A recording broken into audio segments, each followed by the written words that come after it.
Salut, salut, aggiornamento, buon après-midi, nibaze kumeze neza, nanje meze neza, ndashimira Imana, nshimira Nyagasani, nibaze ko namwe mumeze neza, aho bitameze neza, gusenga nyene ngo ntakabifasha kugira ngo ushobore kugenda neza kandi mwizera neza yuko uzobandanya ari amahoro, ko urwaye kuzokira, ufise akantu katagenda neza, ukazokemuka, bityo kwizera, ibintu vyose ukabishira mu kwizera. Rero uno munsi twagarutse muri ca kiganiro co kuri ICTV, ikiganiro tubikore gute, aho twigishanya umwe n'uwundi muri komantere canke mu vyo tuba twize, jewe nagiye nkarondera kugira ngo twigishanye mu bijanye no kwiteza imbere. Ati uno munsi rero batuzaniye iki? Uyu munsi naho nabazaniye ibintu bitanu woshobora gukora kugira ngo ushobore kwiziganya neza, uziganya amafaranga ashobora gufasha kwiteza imbere. Ati none vyogenda gute? Uko vyogenda si ukundi, ni ibintu bitanu. Ivyo bintu bitanu nibabikurikiza uzoronka agafaranga ko gutanguza umugambi wawe. Ica mbere ni iki?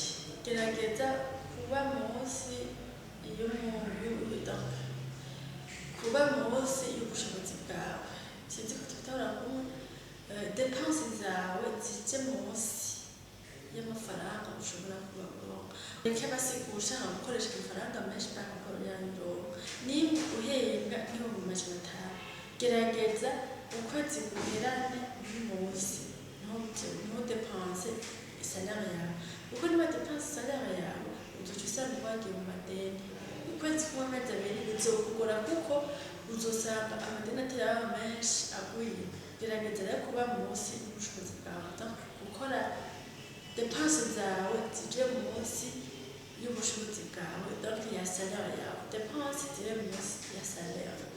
Comme ça, ugejeje gutyo uzoheza uronke n'amafaranga yo kwiyungunganya.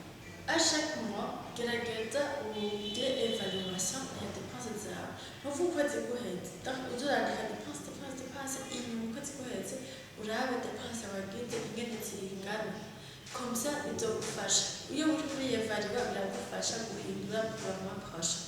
Uko bitagenze uko uzosanga depense zabaye nyinshi gusumba salaire yawe. Kugira kabiri, kwihemba wewe nyene ubwawe.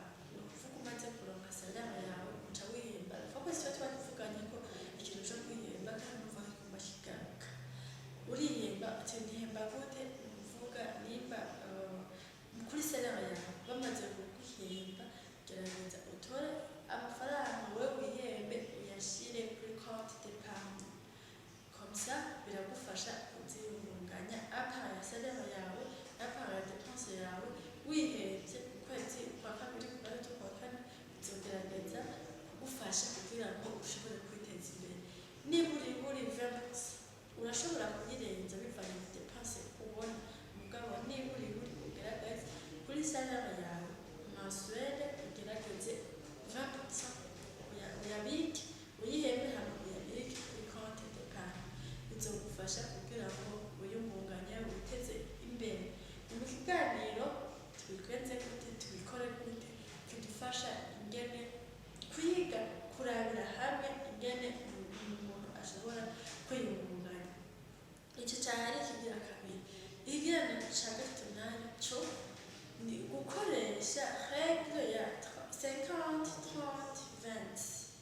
50, règle de 50-30-20. Ati iyo nayo isiguye iki? 50, donc ni 50% ya salaire yawe. 50% tutuzikoresha. 50 uzikoresha kuri besoin essentiel mu buzima bwawe. Tuvuze besoin essentiel ni nko donc kuri inzu, gufungura, transport yo kuja ahantu. Niyo salaire yawe ugafata 50%. 30% nayo. 30% amafaranga uyakoresha iki nayo? Iyo amafaranga ukoresha muri voyage, ntuvuga ati ndashaka kuja kuramutsa famille ndashaka kuruhuka kaduga, nimba ukora Bujumbura, nimba uri Bujumbura ukavuga ati ndashaka kumanuka Bujumbura. Hariho yandi ya loisir, ariko ushobora kuvuga ati kanama kiramaze imisi idasohoka, ndasohoke na famille canke n'uwo ati ngiye kwicara ukiri umuseribateri ukavuga ati ngiye kwicara hamwe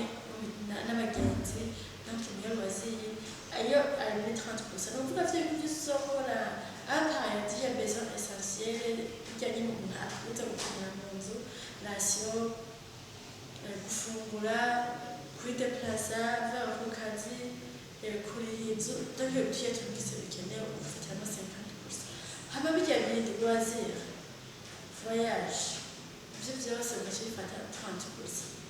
za 20% nazo nzazi byo bihemba ukazishyira kuri compte d'épargne kugira ngo ushobore kwiyungunganya kwiteza imbere. Donc iyi ni icya gatatu ni règle de 50 règle de 50 30 et 20.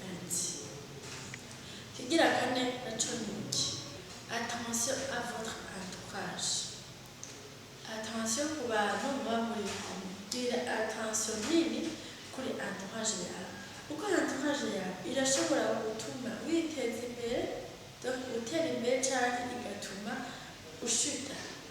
Naho waba wari kuragerageza gukora ahubwo ukamanuka.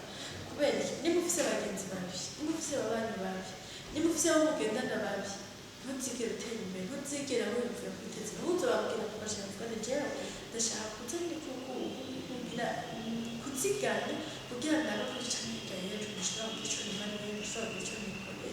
Babwira nta myaka ijana niba atamugezweho, nta myaka ijana ndose ura icyo ugenda abantu biba bihetse biba birangiye ko n'ubundi urafuka bisiga uraza byaba bizova.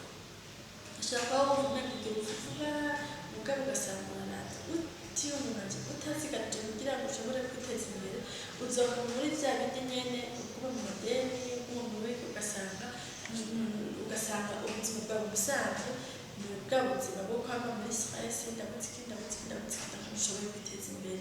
Rero raba entourage muri kumwe, raba abantu muriko murakorana, abantu bakwegereye baba ababanyi baba abagenzi bari mugendana abantu mukorana, banze wigirire ubanze urabe neza ivyiyumviro vyabo kuko bashobora gutuma uduga canke bacuma kumanuka. Sisi nayisubise Mushira. Icya gatatu cya nyuma naco gerageza ugwize source de revenu. Multiplier la source de revenu. Bizogufasha cyane kubera ufise amafaranga ngahantu amafaranga biragufasha gutera imbere cyangwa kuziganya neza. Uko niba uri photographe uragerageza kwidandaza, niba uri journaliste gerageza uposte ku ma réseaux sociaux menshi, nimba uri akora akora nk'ibirato gerageza udandaza kugira ngo abantu benshi bakumenye kugira ngo baze kugushora. Ikindi nacyo create business twinshi ukimvira gukora ibirato zo mu Burundi navyo birashoboka, bakora isabuni, bakora utuntu dutandukanye kugira ngo multiplier source de revenu amafaranga azava henshi. Rero uno munsi twashaka ko tuyaga ko tuvugana ko ivyo bitanu kuba gukurikiza ukabigendera neza utubona yuko habaye impinduka mu buzima bwawe bwakaze kubu n'akazoza. Urabe neza abantu mugendana, urabe neza abo muvugana, abo muyaga n'ivyiza vyabo bitagusubiza hasi bitagusubiza inyuma. Reka rero tubashimire mwese mwariko muradukurikirana mu kiganiro camake cyo kuri ECTV tubikore gute aho twikwishanya. Icyo ndabasaba ni ugusharinga, icyo ndabasaba ni ukugira jeme, ni ukupartaja kugira ngo ibyo turiko turigishanya, ibyo turiko turafashanyaga n'ubundi muntu abimenye. Wewe urashobora kuba bitagufashije kubera ko deja basanzwe bize mbwa hari ubundi abikeneye, hari ubundi atarabizi, aho tubifashanya.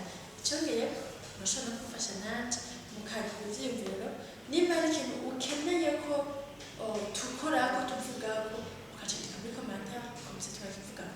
Ntamuntu basabwa bazi ka grippe numva katameze neza, ijwi ryari rimeze neza bari na grippe excuse sijewe magara tukakagenda ameze neza. Hama kanabashimira ku bantu dukurikirana buri munsi gitondo mugoroba tushatse ko muri abantu bacu tushatse ko meze neza gushyirana bituma tubasaba hama mugire umunsi mwiza, mugire igitondo ciza, mugire ijoro ryiza bivanye no gukurikirana kino kiganiro mukamazikana.